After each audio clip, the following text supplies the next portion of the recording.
The casket was already lowered halfway when my mother-in-law leaned close enough that I could smell her perfume over the funeral home's carnations and said 5 words into my ear that I would spend the next 6 weeks trying to unhear. My name is Vanessa. I'm 41 years old. I work as a nurse anesthetist at a regional hospital outside Ashtabula, Ohio, and on the day we buried my husband's older brother, Daniel, I stood at the edge of a grave in a black dress that still smelled faintly of the dry cleaner's plastic, holding my husband's hand so tightly my fingers had gone numb, when Patricia, my mother-in-law, 68 years old, composed in the particular iron way she always was at funerals, whispered, "Now you'll finally know the truth." I turned to look at her. She wasn't looking back at me. She was looking at the casket, her expression unreadable, as though she'd said the words to the mourning air rather than to me directly. "What truth, Patricia?" She didn't answer. The priest had already started the final blessing, and she simply closed her eyes, her lips moving along with a prayer I wasn't sure she was actually saying. I didn't know yet what she meant.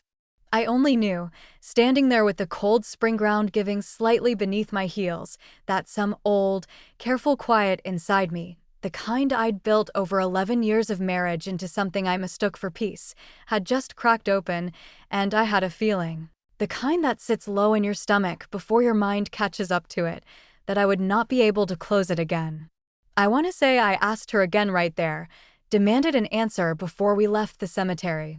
I didn't. I let my husband, Marcus, lead me back toward the car, his face hollowed out with a grief I recognized because some version of it lived in me too, and I told myself that whatever Patricia meant, it could wait. It had to wait. This was a day for Daniel, not for whatever old grievance his mother had decided to detonate at the worst possible moment. It would take 3 weeks before I understood that Patricia hadn't spoken out of grief or confusion. She had spoken because she'd been waiting for years, maybe longer than I wanted to imagine, for a moment when the truth could finally surface without her having to be the one who deliberately let it out. Marcus and I met when I was 28, newly transferred to a hospital in Cleveland, still recovering from a first marriage that had ended quietly and without much drama, the way some marriages do when 2 people simply stop choosing each other one ordinary year. Marcus was steady in a way I hadn't experienced before, an accountant, precise, the kind of man who balanced his checkbook by hand even though the bank app did it automatically, because he told me once, knowing things for certain. Daniel, his older brother by 4 years, was different. Louder, warmer, the kind of person who remembered your coffee order after meeting you once and brought it up the next time, unprompted, like a small gift. He ran a contracting business out of Conneaut, did well by most appearances, a boat, a lake house he rented out half the year, a generosity at family gatherings that always seemed to arrive a beat ahead of anyone needing to ask. I liked Daniel. That matters for what comes later. I want to be honest that I liked him, that some part of the family's warmth in those early years ran directly through him, the uncle who showed up to my daughter's birthday parties with elaborate, slightly impractical gifts, who once drove 4 hours in a snowstorm because Marcus had the flu and needed his car looked at before work Monday. Patricia adored him in a way I noticed early on was different from how she related to Marcus, not more love exactly, but a different texture of it, easier, less examined. There was a dynamic between Daniel and Marcus I clocked early and chose not to look at too closely. Daniel borrowed money sometimes, never large amounts, never anything that seemed worth the discomfort of asking questions about. Marcus would mention it occasionally, almost like trivia. Danny needed a bridge loan for the lake house again, and I'd nod, and we'd move on. Because in 11 years of marriage, I had learned that some topics in this family came pre-wrapped in an understanding that you didn't pull at the string. That was, I think now, the first real flaw in how I moved through this family, not malice, not even particular blindness, but a kind of practiced in curiosity. I saw threads. I decided every time that pulling them wasn't worth what it might unravel. The first thing I noticed in the weeks after the funeral wasn't a document or a phone call. It was the way Patricia's composure at the wake had a strange, brittle quality that didn't match grief the way I'd seen it before, not in the slow collapse of someone burying a son, but in the controlled stillness of someone managing something. She thanked guests at the reception with a kind of efficient warmth, redirected conversations away from certain topics with a smoothness that, looking back, was its own kind of tell. I mentioned it to my best friend, Renee, on the phone a few days after the service. Renee and I had been close since nursing school, the kind of friend you call without needing a reason. I told her about the whisper at the grave, about Patricia's strange composure, and there was a pause on the line that lasted just slightly too long. "Ren? I'm here," she said. I don't know, Vanessa. Funerals make people strange. I wouldn't read too much into it. I let it go. I didn't notice, not consciously, the particular carefulness in her voice, the kind that exists when someone is choosing each word with more deliberation than the moment requires. I would think about that phone call again, much later, and understand that some part of me had heard the carefulness and decided, the way I'd decided about Daniel's borrowed money for years, not to pull the thread. I went to see Patricia alone, 2 weeks after the funeral, ostensibly to help her sort through Daniel's old things at her house, a task that had fallen, as these tasks often do, onto the women in the family with the least standing to refuse it. We were in her sunroom, going through a box of old photographs, when I finally asked her directly, "What did you mean at the cemetery? About the truth?"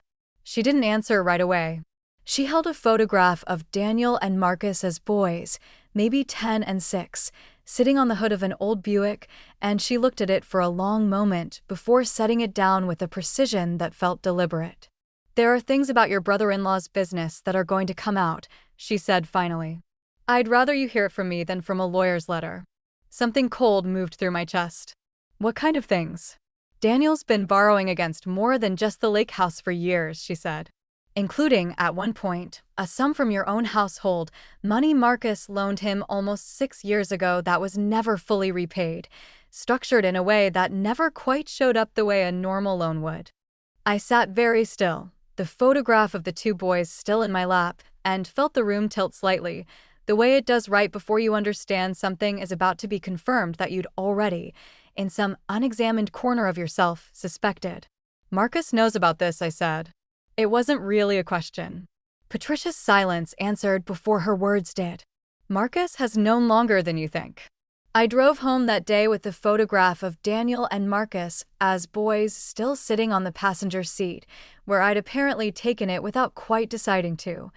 And the entire 40-minute drive passed in a kind of fog where I couldn't have told you a single landmark I'd passed. Marcus was in the kitchen when I got home, making dinner with the same careful, methodical movements he applied to everything, measuring rice exactly, checking a recipe he'd made 100 times before as though it might betray him if he stopped paying attention.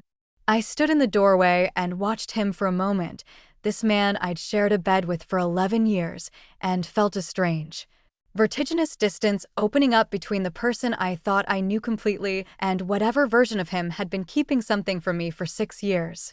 "Your mother told me about the loan," I said. His hands stopped moving.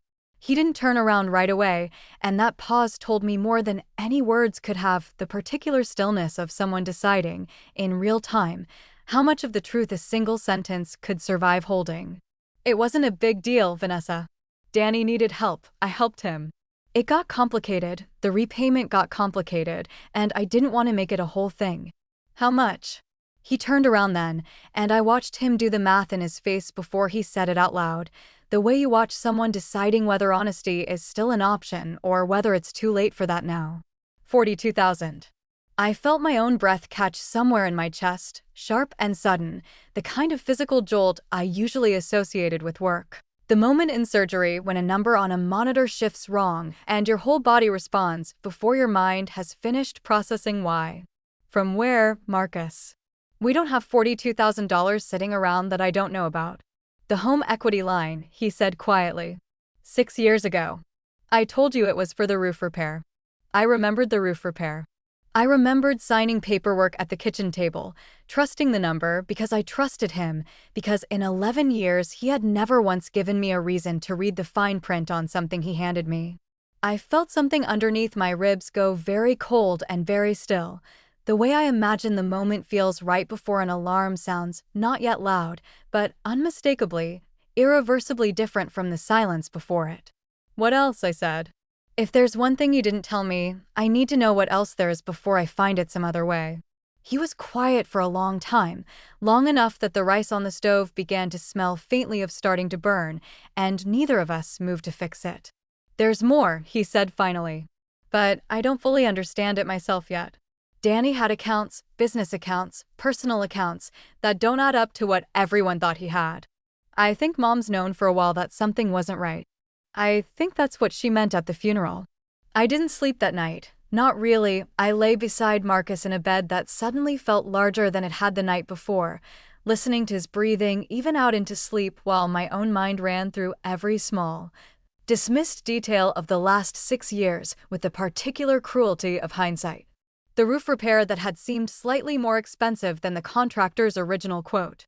The year Marcus had quietly suggested we hold off on a planned vacation, citing tightening the budget, a phrase that had seemed reasonable at the time and now sat differently in my memory, retrofitted with a meaning I hadn't had access to before.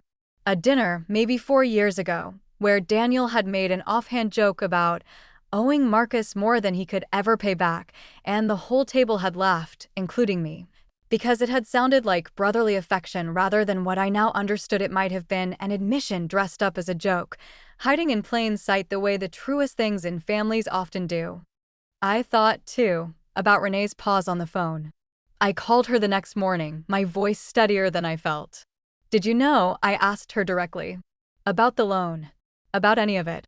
The silence on the line was long enough that I had my answer before she spoke. "Daniel mentioned something to Tom at a barbecue a couple years ago," she said quietly. "Tom was her husband. The four of us had been close for over a decade. Tom told me. I didn't know the specifics, Vanessa, I swear. Just that Daniel owed Marcus money, and it was a sore subject. I didn't think it was mine to bring up. You've known for 2 years that my husband loaned his brother money significant enough to be a sore subject, and you decided that wasn't something your best friend needed to hear." "I thought it was between the brothers," she said, and I heard, underneath the words, the same defense everyone seems to reach for in these situations. It wasn't my place. As though the people closest to a slow-moving betrayal are somehow exempt from the responsibility of saying anything, simply because the betrayal belongs, technically, to someone else. I didn't yell at her. I felt something colder than anger settle into the space where anger usually lived, a quiet, exhausted recognition that I had now collected 3 separate people who had each decided, independently, that protecting my comfort meant withholding my own life's true shape from me. Over the following 2 weeks, the picture widened in pieces, the way these things do, never delivered all at once, always arriving sideways, through a lawyer's letter here, an overheard phone call there. Daniel's estate, it turned out, was far smaller than anyone had assumed. The lake house carried 2 mortgages instead of 1. The business accounts were threaded through with debts to at least 3 family members, not just Marcus. Patricia herself, I learned through a conversation with my sister-in-law Carla that started as something else entirely and veered, unexpectedly, into this, had loaned Daniel a substantial sum from her own retirement savings 4 years earlier. A fact she had never disclosed to Marcus, even as she stood at his brother's funeral and implied that he, specifically, was the one keeping secrets. I sat with that realization for a long time. Patricia's whisper at the grave hadn't been a grieving mother accidentally letting something slip. It had been, I came to understand, something closer to a controlled detonation, a way of finally surfacing a truth she had been sitting on for years, but doing it in a way that placed the discomfort of the revelation onto someone else, so that she would never have to be the one who chose, directly and accountably, to tell it. I started keeping my own record after that, not from any plan yet, just the same instinct I'd always had at work, the instinct that says, write down what you observe, because memory bends and documents don't. I requested copies of the home equity paperwork. I asked Carla, gently, for anything she remembered about dates and amounts. I found, going through old emails, a message from 4 years earlier where Marcus had mentioned, in passing, another ask from Danny, a phrase I had read at the time and let pass through me without registering its weight. I understood, somewhere in that process, the particular shape of my own blind spot, not naivety exactly, but a chosen incuriosity, a habit of seeing the edge of something uncomfortable and deciding, every time, that looking closer wasn't worth what it might cost the peace I'd built. I had done this with Daniel's borrowed money for years. I had done it again, smaller, with Renee's careful pause on the phone. I had been, I realized, a willing participant in my own unknowing, and that realization didn't excuse what everyone else had withheld from me, but it did mean I couldn't tell this story afterward as though I had been purely and simply deceived. Some part of me had always known there was a thread. I had simply, consistently, chosen not to pull it. 3 weeks after the funeral, Patricia called and asked me to come alone, not Marcus, specifically me, to go through what remained of Daniel's personal files at her house. I almost said no. Some instinct told me this invitation wasn't really about sorting paperwork. I went anyway. I told myself it was for clarity, but I think, underneath that, I wanted to see her without Marcus in the room, without the layer of family diplomacy he always seemed to apply to conversations with his mother, a softness that I was beginning to understand, had functioned for years as a kind of buffer protecting her from ever having to answer a direct question cleanly. She had the files spread across her dining table when I arrived, organized with a precision that surprised me, given how chaotic everything else about this had been. "I want you to see something," she said, and slid a folder toward me before I'd even taken off my coat. Inside were loan documents, handwritten notes between Daniel and Patricia, dating back nearly 6 years, tracking a series of advances against her retirement account. The final page was a letter, in Daniel's handwriting, apologizing for putting Mom in this position and promising repayment terms he had clearly never honored. "You knew this entire time," I said. "While Marcus was bleeding money out of our home equity line, you knew Daniel was doing the exact same thing to you." "I didn't know about your line of credit specifically," she said. "Not at first. I found out later, the same way you're finding out now, too slowly, in pieces. But you knew enough to imply, at his funeral, that the truth belonged to someone else. That it was Marcus's secret to be exposed, not yours." She was quiet for a moment, her hands folded on the table in a posture of composure I no longer fully trusted. "I think I wanted it to come out without me being the one who said it directly," she said finally. "I've spent 4 years protecting Daniel's image in this family, telling myself it was loyalty, telling myself a mother doesn't expose her own son. I think some part of me wanted someone else to do what I couldn't bring myself to do." It was, I recognized, a partial confession, true as far as it went, but carefully bounded, leaving out whatever calculation had led her to choose a funeral, of all places, as the moment to let the first thread show. "You used his grave as the place to finally let it slip," I said. "Not because you couldn't hold it anymore. Because it was the one place no one could ask you a follow-up question without looking monstrous." She didn't deny it. She didn't confirm it either. She simply looked at me, her composure unbroken, and said, "I loved my son. Both of them. I don't expect you to understand the weight of choosing which truth to protect when protecting either one costs you something." I left without finishing the sorting. I sat in my car outside her house for almost 20 minutes before I felt steady enough to drive. The weeks that followed were the hardest of the entire unraveling, not because of any single new revelation, but because of the accumulated weight of small ones. I stopped sleeping through the night. I'd wake at 3 or 4 in the morning and lie there cataloging every conversation from the last 6 years that now read differently, every joke at family dinners, every tightening the budget excuse. Every time Marcus had handled paperwork without showing it to me first because, he said, he didn't want to bother me with the details. I confronted Marcus again, properly, on a Sunday afternoon, both of us sitting at the kitchen table with the same loan documents Patricia had given me spread out between us like evidence in a trial neither of us had wanted to attend. "I need to understand why you let me sign papers for a roof repair that was actually covering your brother's debt," I said. "Because I knew what you'd say if I told you the truth," he said quietly. "You'd have said no.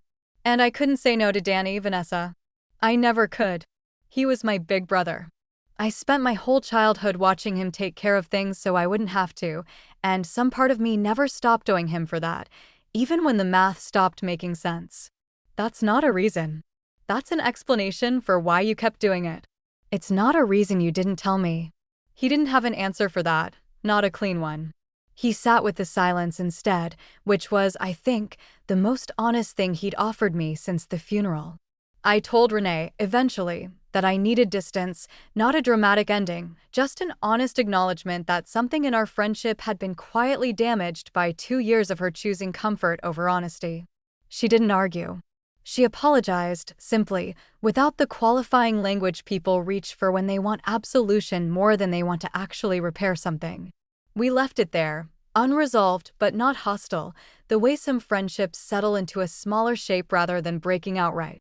By early summer, I had gathered enough documents, dates, a clear enough picture of who had known what and when to understand that this wasn't just a private family matter anymore. Daniel's estate, mishandled and increasingly entangled with creditors, was heading toward probate court regardless of what any of us wanted. And somewhere in that process, I made a decision I hadn't expected to make 3 months earlier. I wasn't going to let this get quietly buried the way everything else in this family got quietly buried. If the truth was going to come out in probate court anyway, I wanted it to come out completely, accurately, and on the record, not managed, not softened, not filtered through whoever felt entitled to control the narrative this time. The probate filing arrived on a Tuesday, slipped through the mail slot between a grocery circular and a water bill, as though the courts had no particular opinion about the order in which your life could be appended. I stood in the hallway in my scrubs, still smelling faintly of the hospital, that particular blend of antiseptic and recycled air that clings to you even after a 12-hour shift, and held the envelope for a long moment before opening it. The estate of Daniel Richard Mercer. Creditors were invited to file claims within 60 days. I set it on the kitchen counter next to Marcus's coffee mug and went upstairs to shower. I stood under the water longer than I needed to, not thinking about anything in particular, which I had learned by then was its own kind of thinking, the kind your body does when your mind has reached its capacity and quietly closes a door. By the time I came back downstairs, Marcus had seen the envelope. He was sitting at the kitchen table with it open in front of him, and the expression on his face was the one I'd been watching for weeks now, the particular arrangement of someone who has been dreading a specific moment and has finally arrived at it. "We need to hire someone," I said. I poured myself coffee and stayed standing. Not a family friend. Not whoever Patricia uses. Our own attorney. He didn't argue. That, too, told me something. The absence of negotiation where once there would have been a long, careful conversation about expenses and timing and whether we really needed to escalate something that might resolve itself. 6 weeks ago, he would have reached for that argument. Now he simply nodded, because he understood as well as I did that the window for resolving things quietly had already closed. I found Margaret Chin through a colleague at the hospital, a woman who had handled her own divorce with a precision that people still mentioned with a kind of respectful quiet. Margaret was 53, compact, with the unhurried manner of someone who had seen exactly this situation in enough configurations that nothing about it surprised her anymore. We met in her office on a Thursday afternoon, and I sat across from her with a folder I had been building for 3 weeks, loan documents, home equity paperwork, email records. A timeline I had written out by hand on yellow legal paper because something about the act of handwriting made the information feel more real, more fixed, less susceptible to the way memory bends things when you're not watching. She read through it without comment for almost 10 minutes. I watched her face for reactions and found none, which I decided was a good sign. "The home equity signature is yours," she said finally. "That's the complicating factor." I signed what he told me was a roof repair refinance. I understand that. But proving it requires establishing that you were deliberately misled, which means we need to show a pattern of concealment rather than a single miscommunication. She set down the papers and looked at me with the direct, unadorned attention of someone who intended to be useful rather than comforting. "Do you have anything that documents his awareness of Daniel's financial state at the time of the loan?" I thought about the email. The one from 4 years ago, another ask from Danny, that I had found during those first weeks of going through the record of my own life, like an archaeologist at an unfamiliar dig site. "Yes," I said. "Good. That's where we start." I had not told Marcus I was seeing Margaret. I understood, sitting in that office, that I had crossed some quiet internal threshold, not toward divorce, not consciously, not yet. but toward a version of my own life in which I was no longer organizing my decisions around what would be easiest for him to absorb. It was a small shift. From the outside, it probably looked like nothing. Inside, it felt like the moment in surgery when a blood pressure reading stabilizes after a long, uncertain stretch, not celebration, just the particular relief of a number going where it should. What I was building, I told myself, was a record. Insurance against a future I couldn't fully see yet. The same instinct I'd had as a new nurse, charting everything twice, not because I expected errors, but because I had learned early that the moments when you most need documentation are always the moments you were least expecting to need it. That instinct had been trained into me. I was only now understanding how completely I had failed to apply it to my own life. Carla called on a Friday evening when I was making dinner alone. Marcus was working late, or said he was. And I had stopped examining that particular claim too closely because I had only a finite amount of investigative energy and I was spending it on things that could be verified. She and I had been talking more in the weeks since the funeral than we had in years. There was something about shared damage that compressed distance in a way that ordinary family life never quite managed. "I found something," she said, without preamble. "Going through Daniel's desk at the business, the one Mom didn't get to before the lawyer came. There's a ledger. Handwritten. It has Marcus's name in it 3 times. I turned down the burner under the pan and stood very still. 3 separate entries? I asked. 3 separate amounts, she said.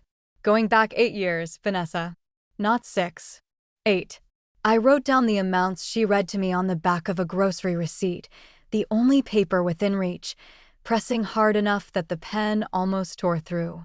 8 years. I had been married to Marcus for 11. The loan he had admitted to, $42,000, from the home equity line 6 years ago, was the 3rd entry, not the 1st. The 1st entry was dated 2 years before that, and it was smaller, almost modest by comparison, $12,000, described in Daniel's handwriting as a personal bridge, M, aware, not to be mentioned to V. Not to be mentioned to V. There it was, in my brother-in-law's handwriting from 8 years ago. A deliberate decision, documented in ink, that I was not to know. It was not a secret that had grown slowly, shaped by circumstance and the gradual accumulation of small omissions. It was a secret that had been named, explicitly, at the beginning. Someone had looked at a piece of paper, written my initial like an exclusion, and continued. I didn't cry. I stood in my kitchen with the grocery receipt in my hand and felt something that wasn't quite anger and wasn't quite grief, something flatter and more final than either. The emotional equivalent of a door clicking shut in a room you had been telling yourself for years was open. I took a photograph of the receipt before I set it down. Then I took a clean sheet of paper from the notepad by the phone and wrote the new figures into my timeline, in the same careful handwriting I'd been using for weeks, and added a line at the top. 8 years. Not 6. Marcus came home at 9:30. I was in the living room with the lights low, a book open in my lap that I hadn't read a word of for the past hour. He moved through the kitchen, poured himself water, stood in the doorway between rooms in the particular way of someone gauging the atmosphere before committing to a direction. Long day, he said. Carla found a ledger, I said. Daniel's handwriting. Your name in it 3 times. 8 years back. He was quiet for long enough that the refrigerator's hum became noticeable. Sit down, Marcus. He sat. He didn't reach for any of the usual gestures, the careful explanation, the reframing, the gentling of information that I had watched him apply so consistently that I had confused it for honesty. He just sat, and I watched his face do the slow, private work of deciding whether the situation still had room for management. There's a note, I said, in Daniel's handwriting, specifying that this particular loan was not to be mentioned to me. By initial. It uses my initial. Something changed in his expression then, not guilt exactly, but the specific discomfort of a person who has just understood that a private decision has become an artifact, permanent and legible. He wasn't supposed to write that down, Marcus said quietly. What was he supposed to do? Just keep it between us. The way we always did. The way we always did. 8 years of the way we always did. I looked at him across the living room, this man I had chosen, this careful, methodical person who balanced his checkbook by hand because he liked knowing things for certain. and felt the particular exhaustion of someone who has been assembling a puzzle in the dark and has finally turned on the light, only to find the picture was never what the box suggested. "I need to know everything," I said. "Not a version of everything. Not the part you've decided I can handle. Everything." He talked for almost 2 hours. I didn't interrupt. I let him move through it in the order it came to him, not chronological, not organized, the way the truth tends to arrive when it's finally released rather than managed. By the time he finished, the water in his glass had gone warm, and I had filled 4 pages of the legal pad with dates, amounts, and names, my handwriting getting smaller and more compressed as the pages filled, the way it does when I'm concentrating hard on not missing anything. When he stopped talking, I closed the pad. "I need to sleep," I said. "Vanessa." "Not tonight, Marcus. I've heard enough for tonight." I went upstairs. I lay in the dark with my eyes open and thought about the word compartmentalization, a clinical word, one I use sometimes at work to describe patients who were processing something too large to hold all at once. I had always understood it as a coping mechanism. I was only now understanding that it could also be a weapon, deployed by one person against another, a way of keeping someone you loved in a carefully bounded version of reality, feeding them only the information that would maintain the shape of the life they were already living. The irony was not lost on me that I had been doing my own version of the same thing, choosing, every time, not to pull the thread. The difference, I decided somewhere around 3 in the morning, was consent. I had chosen my curiosity. Nobody had chosen it for me, and nobody had written my initial at the top of a document to make certain I stayed that way. Margaret Chin filed the initial claim on behalf of our household 2 weeks later. The amounts were documented, the pattern was established, and the email, another ask from Danny, functioned exactly as she had predicted. As evidence of Marcus's ongoing awareness of Daniel's financial state at the time of the disputed home equity withdrawal. Patricia called the day after the filing. I let it go to voicemail. Her message was careful, composed, and said very little about anything specific, which was, I had come to understand, her native mode of communication. She lived at a precise distance from the truth, close enough to influence events, far enough to maintain the posture of someone who had simply been passing by. Renee texted, not called. "I heard from Tom that things are getting complicated legally. I'm sorry. I should have said something sooner." I read it twice and didn't respond. Not from anger. The anger had moved through me and settled into something quieter. From the simple recognition that some debts of omission can be acknowledged but not fully repaid, and that the friendship we'd had before would require a longer conversation than a text message could contain. I drove to the cemetery on a Sunday morning alone. I hadn't been back since the burial. I stood at the edge of Daniel's grave. The ground had settled and greened over by now, ordinary and unremarkable, and tried to locate some coherent feeling about a man I had genuinely liked, who had borrowed money from my household for 8 years without my knowledge, who had written my initial in a ledger as a deliberate exclusion. What I found, standing there in the mid-morning light, was something complicated. Anger, yes, but also something closer to sorrow for the version of Daniel I had known, who had been real even if the circumstances around him had not been. The warmth had been genuine. The gifts had been genuine. The 4-hour drive in the snowstorm had been genuine. People are rarely only one thing, and the capacity to harm someone and the capacity to love them coexist in the same person more often than the clean narratives we tell afterward ever quite acknowledge. I stayed for about 10 minutes. Then I went home. I asked Marcus to move out on a Wednesday. Not because I had made a final decision about the marriage, I hadn't, not fully, not in the clean and certain way that would have been tidier to describe afterward. I asked him to move out because I needed to spend time inside my own life without the constant, low-grade work of monitoring my own reactions around him, and because I had learned, over the preceding weeks, that I was not capable of thinking clearly in a house where I was always also managing someone else's discomfort. He accepted it without argument. That, too, was information.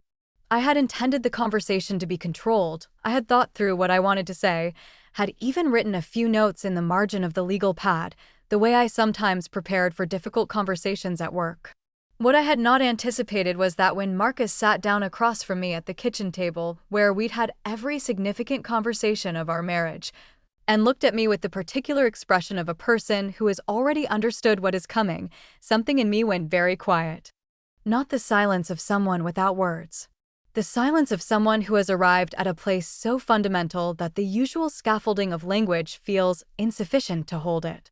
I looked at him, really looked, the way you do in moments that are already arranging themselves into memory as they happen, and felt the full weight of 11 years compress into the space between us. The person across the table was someone I had chosen, someone I had slept beside through illness and ordinary Tuesday evenings and the death of my father and every gradual accumulation of a life. He was also someone who had written my initial in absentia on the exclusion list of his own decisions, who had handed me papers to sign with a story attached that he had selected for its convenience rather than its accuracy. Both of those things were true simultaneously. I had no framework for that, no clinical term, no clean professional category. It was simply what it was. I need you to stay somewhere else for a while, I said. I don't know how long. I need to be able to think. Are you asking me to leave the marriage? I'm asking you to leave the house. The other question isn't one I can answer right now. He looked at me for a long moment with the expression of someone searching a face for a door they're not sure exists anymore. Then he nodded, slowly, and the nod had the quality of a person accepting not just what was asked of them, but the full accumulated weight of what had brought them to this table. I never wanted you to find out the way you did, he said. I know. That's not the same as saying I was right. No, I said. It isn't. He packed a bag that evening. I sat in the living room and listened to the sounds of his movement upstairs, drawers opening, the closet door, the specific weight of his step on the floorboard outside the bathroom that had always been a half-tone higher than the others. Domestic sounds, the kind that accumulate invisibly over years until you cannot imagine the house without them, and then one day you have to. He paused in the doorway on his way out. I should have told you, he said. About all of it. From the beginning. I told myself I was protecting you from something that wasn't yours to deal with. I think what I was actually doing was protecting myself from having to watch your face when you found out. It was, I thought, the most honest thing he'd said to me in 11 years. Possibly more honest than anything he'd said before, because it came without any of the softening, without the gentling he usually applied so reflexively he probably didn't notice he was doing it. Thank you for saying that, I said. He left. The front door closed, and the house went quiet in the specific way it does when someone who has been part of its atmosphere is suddenly absent, not silent, but altered, like a chord with one note removed. I sat in that quiet for a long time. I did not cry. I had cried, privately, during those early sleepless nights, during a commute home the week after I found the ledger note, once in the parking structure at the hospital when a patient's outcome had given the existing pressure a sudden physical outlet. But sitting in the house after Marcus left, I felt something different from grief, something cleaner, if not lighter. The particular sensation of having finally moved toward a truth rather than away from it. Patricia called the next morning. This time I answered. I heard Marcus left, she said. No preamble, no question about how I was. The particular efficiency of someone who has received information through channels they don't intend to name. He's staying elsewhere while we sort some things out, I said. There was a pause on the line. I want you to understand something, she said. What I said at the cemetery, I wasn't trying to destroy anything. I thought you deserved to know. I thought if Marcus wouldn't tell you, someone should say something. I let the words settle before I answered. There was truth in them, partial, bounded, carefully assembled truth, the only kind Patricia seemed to produce. She had wanted me to know. She had also wanted to be the person who caused the knowing without being the person responsible for having caused it. Both of those things could be true simultaneously, and I was tired enough of demanding clean motives that I was willing, finally, to let the complexity stand. You chose a very particular way to do it, I said. Yes, she said. I did. That was all. No defense, no elaboration. Just acknowledgement, without apology, which was more than I had expected and, in its own way, more honest than anything more elaborate would have been. I want you to know that the legal process is going to be thorough, I said. It has to be, for any of the claims to hold. That means everything comes out, including what you loaned him. Silence. I know, she said finally. Her voice was the same as always, composed, measured, but something underneath it had shifted almost imperceptibly, the way a structure sounds different in high wind even when it shows no visible damage. I've known for a while that it would. I'm not trying to punish you, Patricia. I know that too.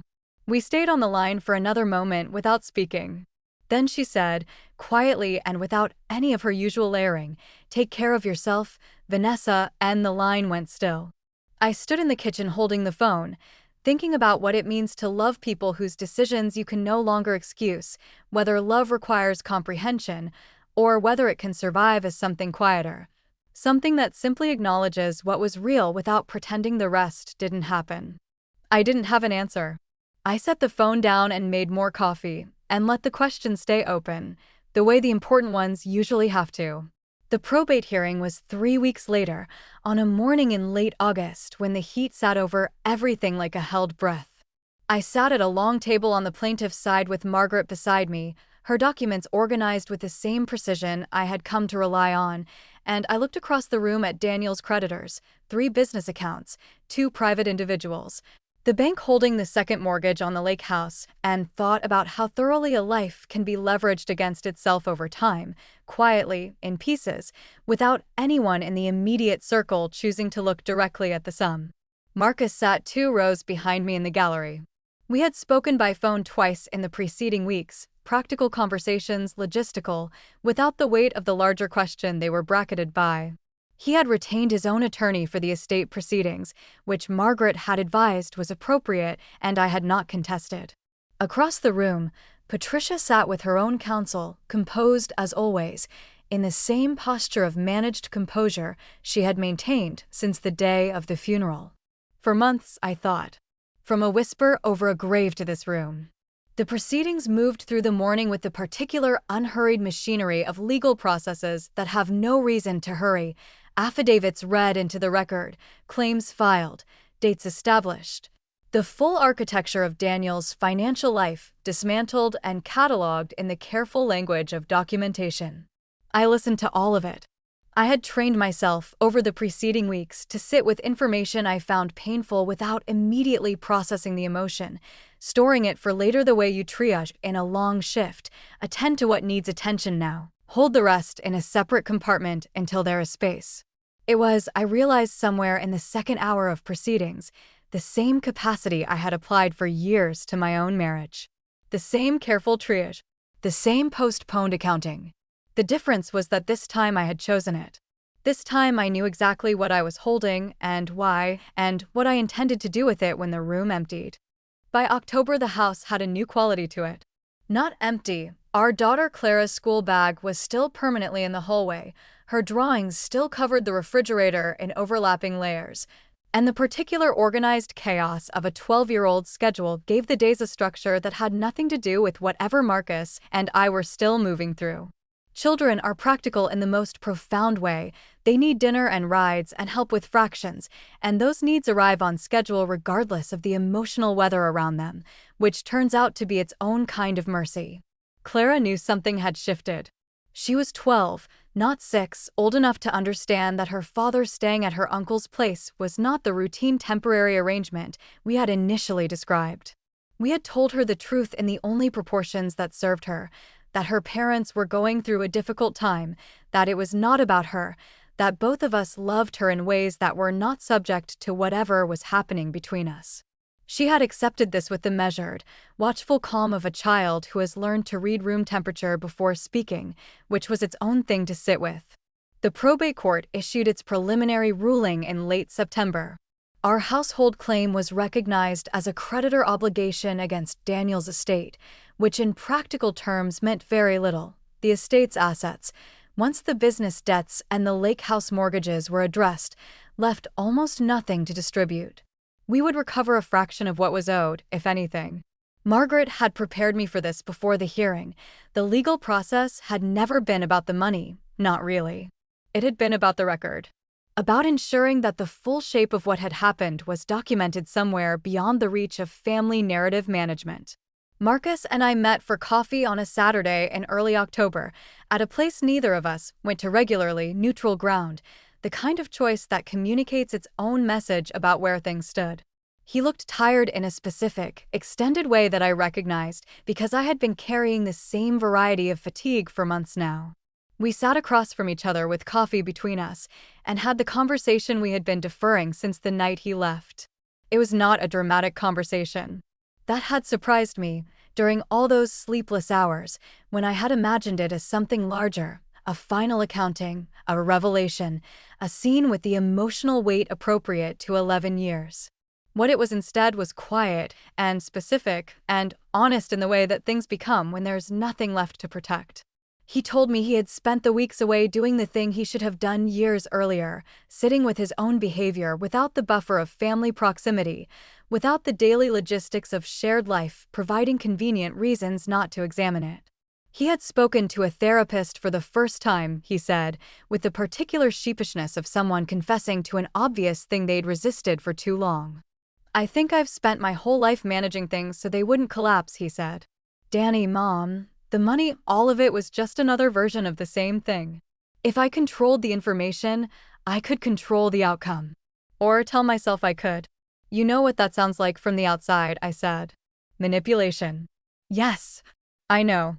He turned his coffee cup in a slow circle on the table. I don't think I thought of it that way while I was doing it. I told myself I was protecting people. I've been having some long conversations about the gap between those two things. I believed him. That was the complicated part, that I believed him, and that believing him didn't resolve anything cleanly, because intent and impact are different categories, and the impact was still what it was, regardless of the story he had told himself while causing it.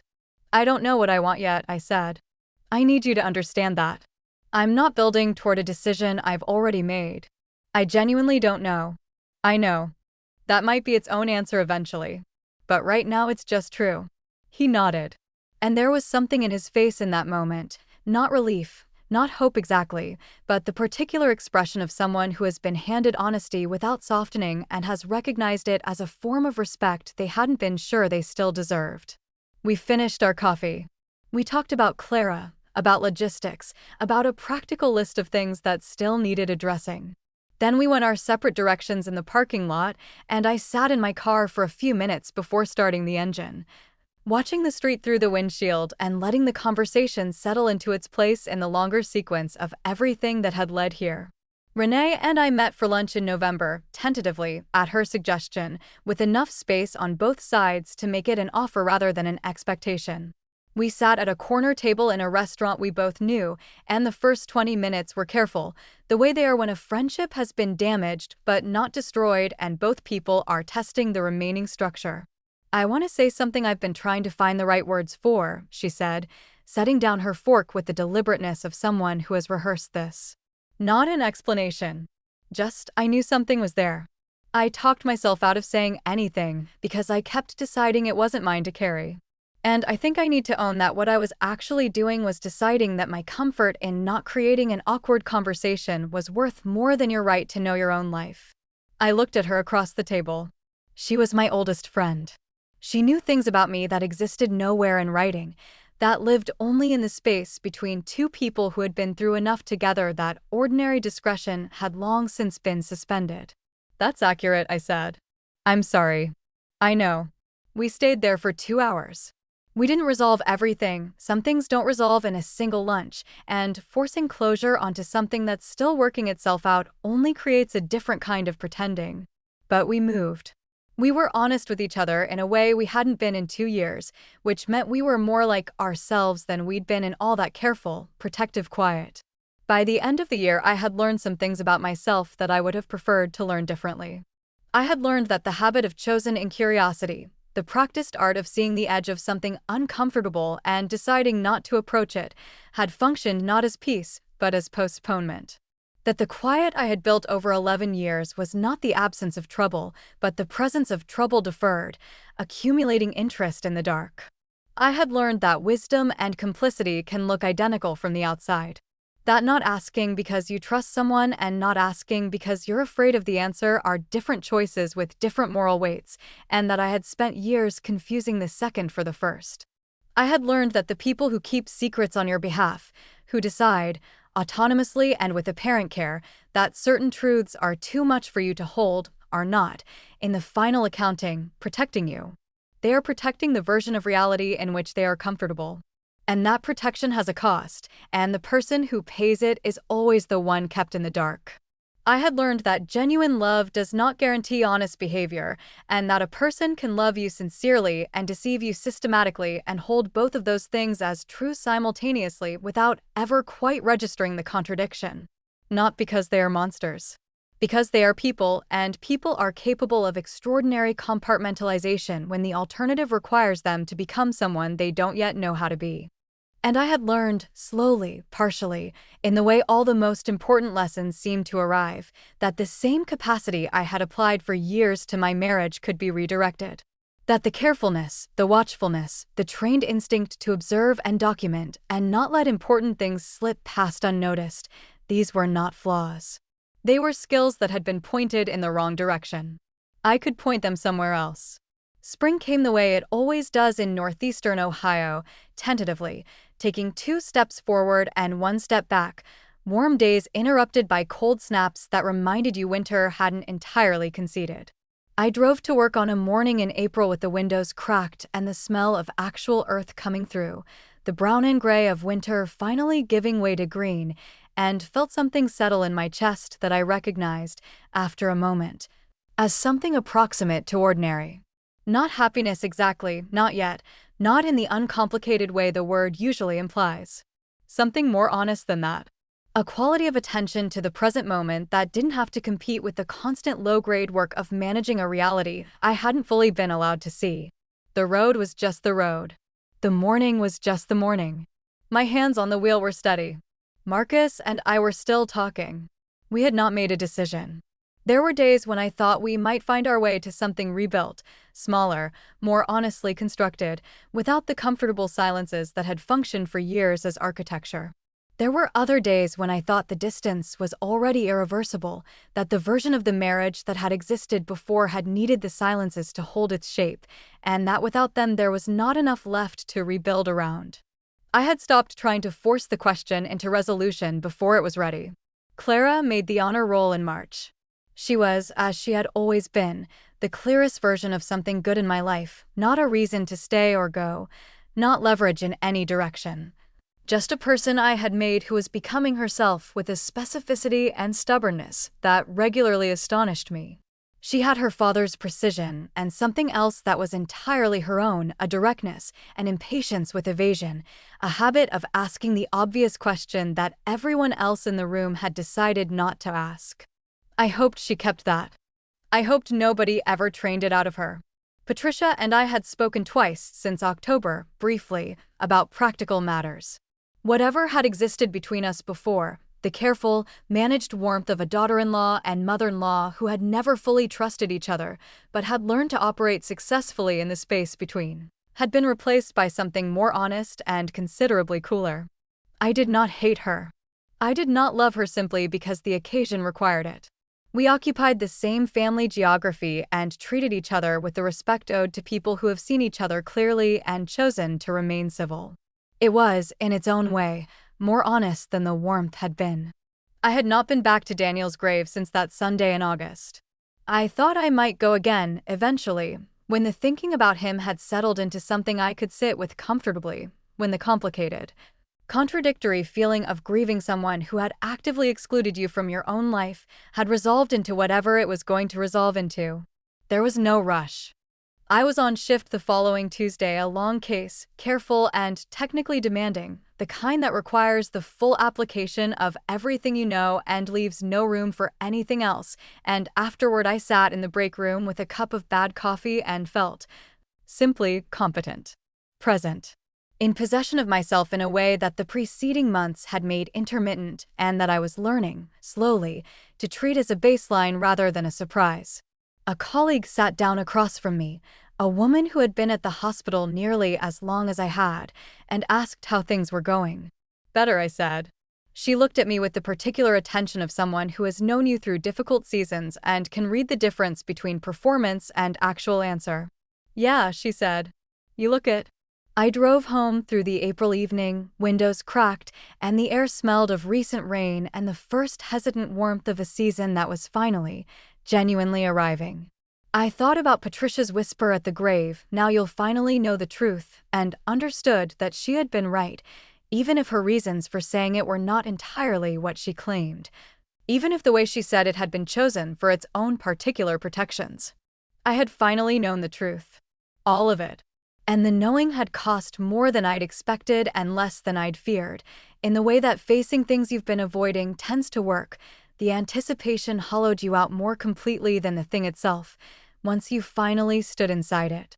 I pulled into the driveway and sat for a moment in the car after the engine stopped, the way I sometimes did at the end of a long shift, not from fatigue, but from the small, private ritual of marking a transition between one state and another.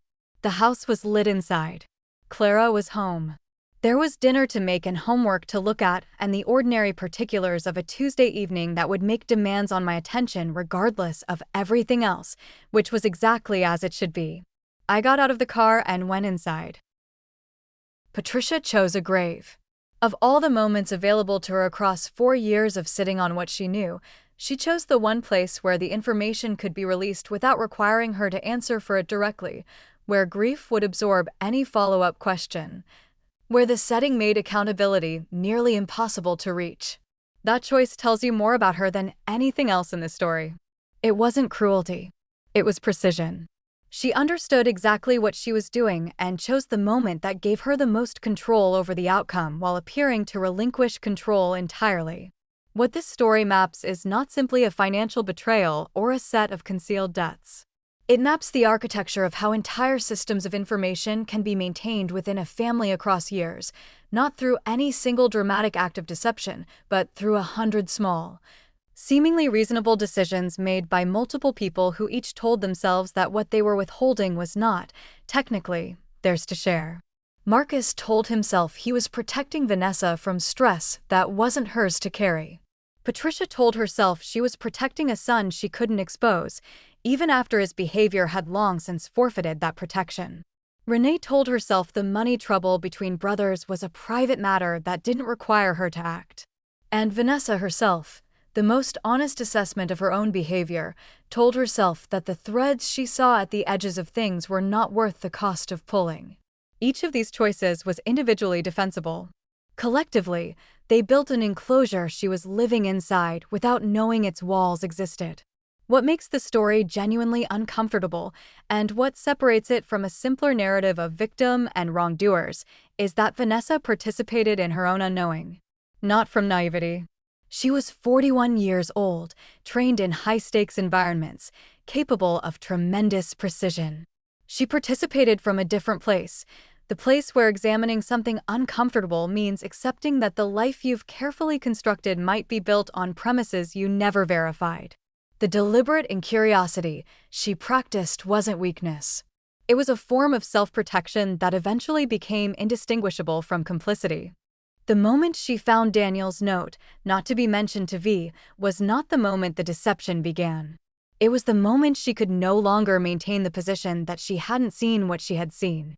The note existed from 8 years ago. The decision to exclude her had been made, named, and documented at the beginning. Everything that followed, the signed papers, the managed conversations, the comfortable family silences, had been built on top of that foundation. Marcus's final honesty, when it came, was real. But it was also incomplete in the way that self-knowledge obtained under pressure tends to be accurate about mechanism. I controlled information to control outcomes, while still uncertain about the deeper question of whether that pattern could be permanently interrupted, or whether it was structural enough to have shaped the marriage at a level that made reconstruction genuinely possible rather than simply desired. Vanessa's decision to hold the question open, to refuse to force a resolution in either direction before she was ready, was perhaps the clearest sign of the specific growth she had undergone. The woman who began this story had a practiced habit of deciding not to look. The woman who ended it had learned that holding a question open and refusing to look at it are entirely different things. What the story ultimately proposes, quietly and without instruction, is that the people who love us are not always the people who tell us the truth, and that these two facts can coexist in the same relationship for years without either canceling the other out. The love was real. The concealment was real. Both things happened inside the same marriage, the same family, the same set of ordinary Tuesday evenings.